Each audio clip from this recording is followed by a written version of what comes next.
alive! It's alive! It's alive! It's alive!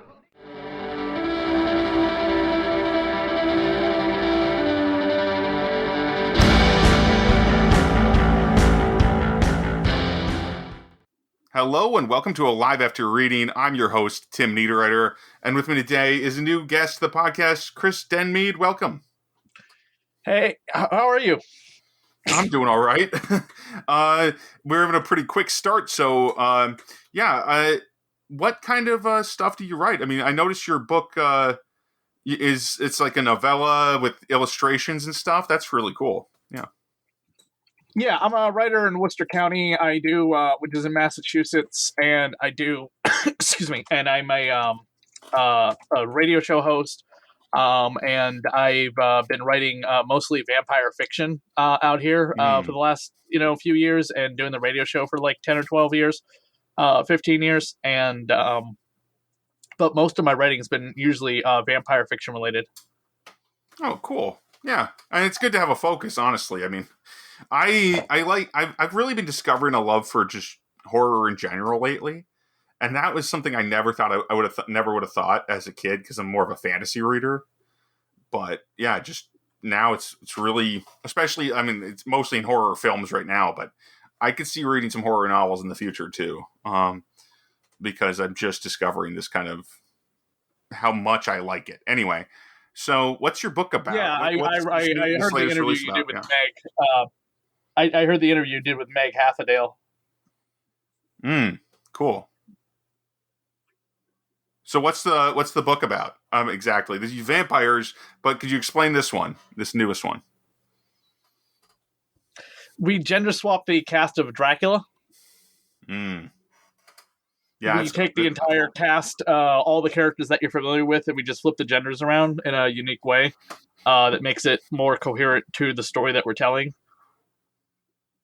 Okay. Giving a more kind of feminist twist to the story, less masculine. More women in charge, but we don't downplay the men like idiots either. So they're not like coming across like Chris Helmsworth in the Ghostbuster movie, which a lot of people ask me about.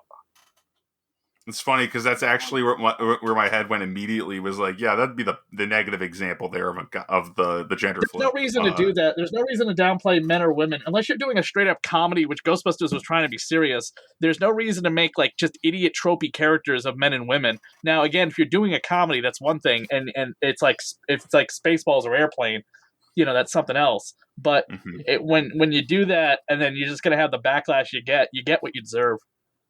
And the funny thing is that the secretary in the first Ghostbusters, Frank, was sharp as a tack. Yeah, but everyone's gonna say, "Oh, but they write women like that all the time. That's why it was done to men." I was like, "So that makes it okay?"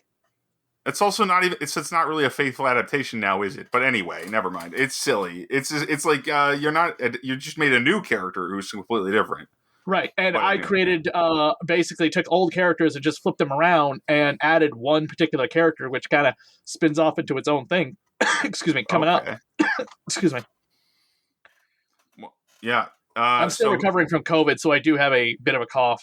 Ooh, okay. Yeah, I understand. Yeah, knock on wood, because, I mean, I was at a convention over last Saturday, and I think I'm fine. There were some excellent precautions. And people will have even heard the episode I recorded there. So anyway, that's awesome. I doing that at a convention. I kind of hated it, but more power to people who want to do it. I just hate all the background noise when I'm trying to listen to the audio doing edits, and I'm just like, good God, all I can hear is people talking behind me. I understand. It's funny because actually I managed to find a nice corner, so there wasn't a whole lot of crosstalk. A little, maybe pool sounds at a few points, but no, not a lot of crosstalk. Yeah. So, though I cannot imagine swimming in a hotel pool or even messing around in a hotel pool at any point now, especially now there's conventions going on. What were some of your favorite illustrations in the book? I need to point out that the illustrations were done by Ken Hunt, so they weren't done by me. I'm just the writer. Okay. I actually haven't gotten a chance to look at the book yet. Sorry. Full disclosure. I don't generally have time to read the book before the show, which is why I ask questions about it. And today was no exception because I've been very busy writing up my own stuff lately. Today, especially, I've been doing like this crazy writing schedule where I record a little mini podcast first thing of the day, and then I dictate fiction for maybe 3 hours, and that burns my brain out. So, and honestly, I probably did have time to read it. It just forgot because my brain was so fried. Well, we also have an audiobook tie-in as well. It's read by Diana Porter, and then a couple of comic books that tie into it that act like a prequel to the comic book. And there's going to be a short story collection coming out later this fall that's going to be more about the individual characters and their backstories and who they are prior to the events of Vlada or during the events of Vlada. Oh, that's wonderful. That's a lot of tie-in material. I mean, you got a whole franchise on your hands here.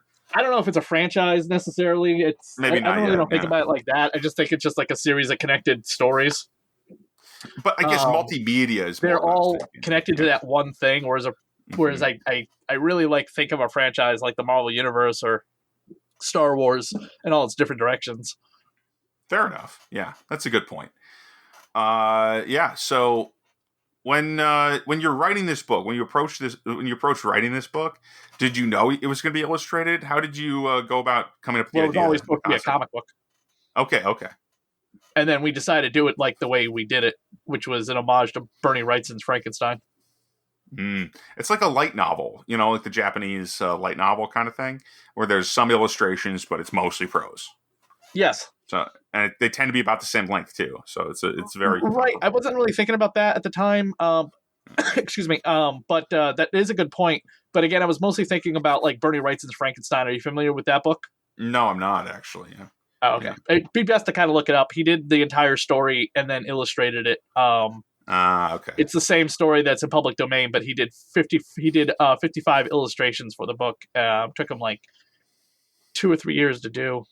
Yeah, holy crap. That's a lot of illustrations. And because Frankenstein isn't particularly, I don't remember exactly how long it was. I read the original story. I read that a few times in college. But yeah, I don't remember how long it is now. It's incredibly long and can be very dense. I always recommend reading more condensed versions of it that are written a little bit more today, like a rewrite of the book than trying to read the original. But I mean, I was an English major, yeah, so I had to read the original. But it's been a while since then. Anyway, yeah. So is this a pretty direct adaptation? You mentioned adding a character.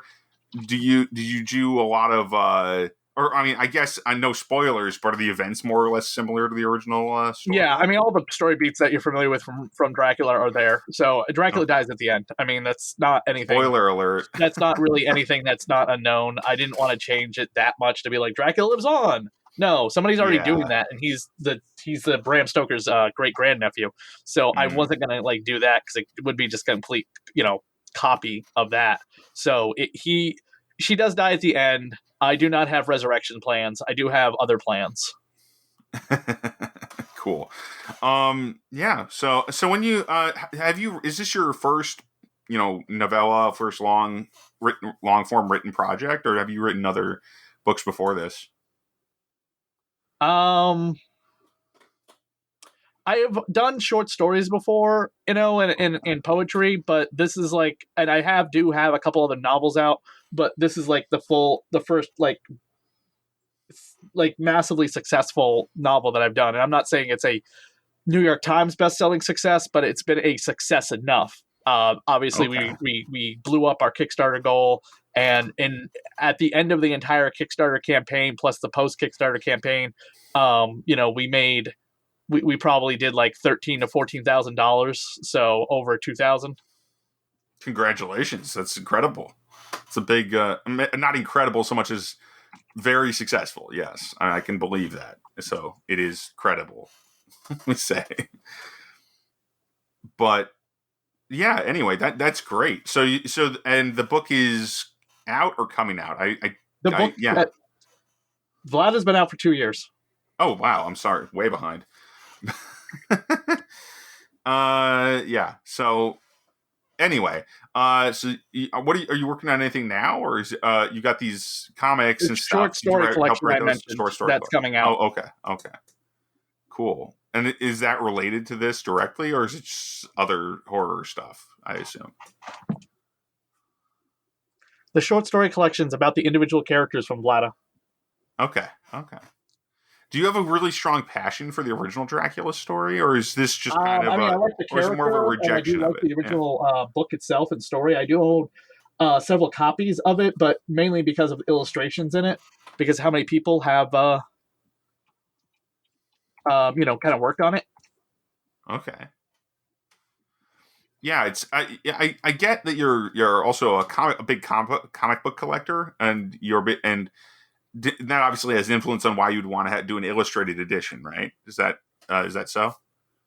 Say that one more time. Would you say that your being a comic book collector is a bit what influenced you to want to make an illustrated edition of this book?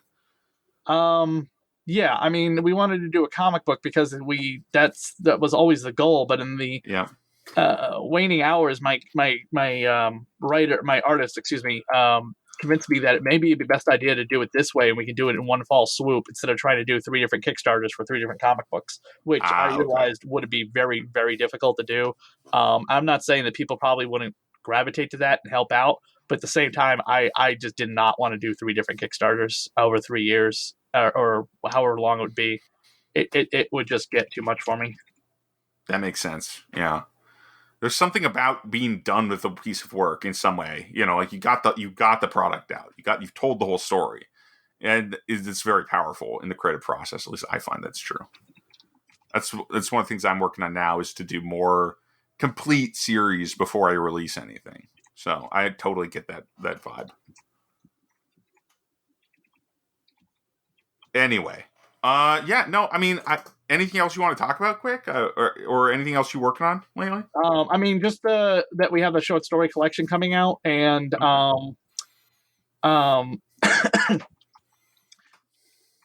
we have the short story collection coming out, and then next year in 2023 there will be a new comic book graphic novel about the spin-off character, which is in the book. Her name's Colleen, but I don't want to give too much away if people haven't read the story that are listening to your show.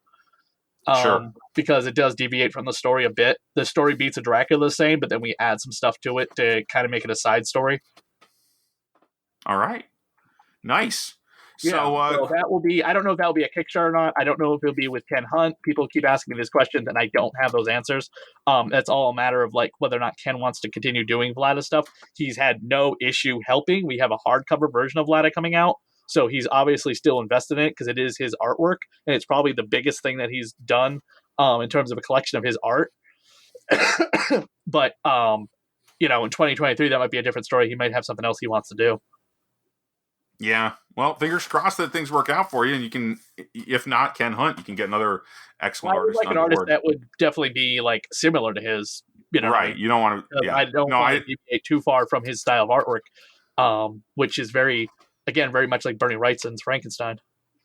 Yeah, that reminds me though of the one thing about when I was reading, was it Ultimate Iron Man, where it was a two collection little story. Ultimate Iron Man's kind of a mess in the entire Ultimate Universe just because of the fact that they don't do anything with it, and in the long run, Iron Man, the Ultimate Universe doesn't exist anymore. Well, this was back when it still existed, obviously. But when I read but even the art in the first volume was completely different from the art in the second volume. That happens. That's not a big deal. Artists change. It was a little jarring for me because I wasn't used to that, because I didn't read a lot of comics at the time. Oh, okay, gotcha. So it was wow, this looks completely different.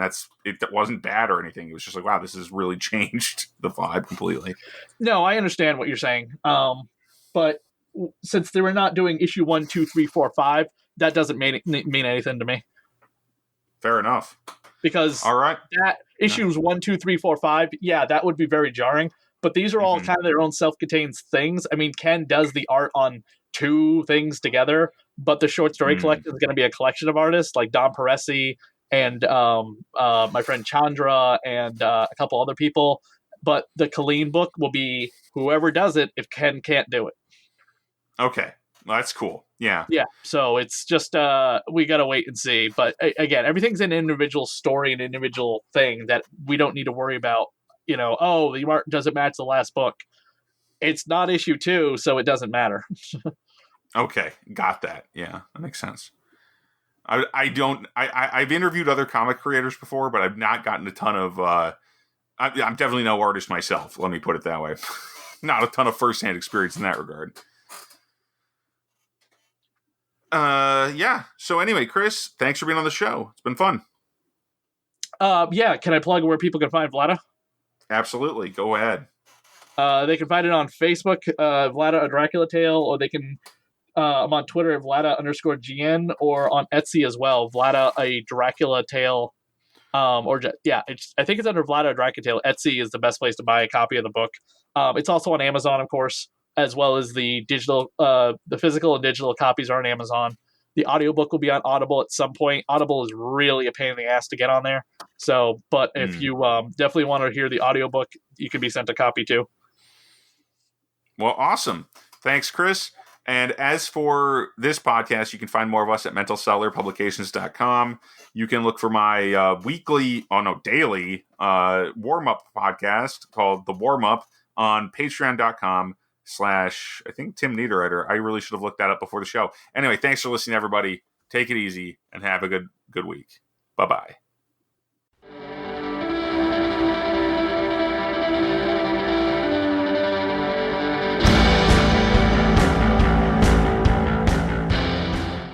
That tears it.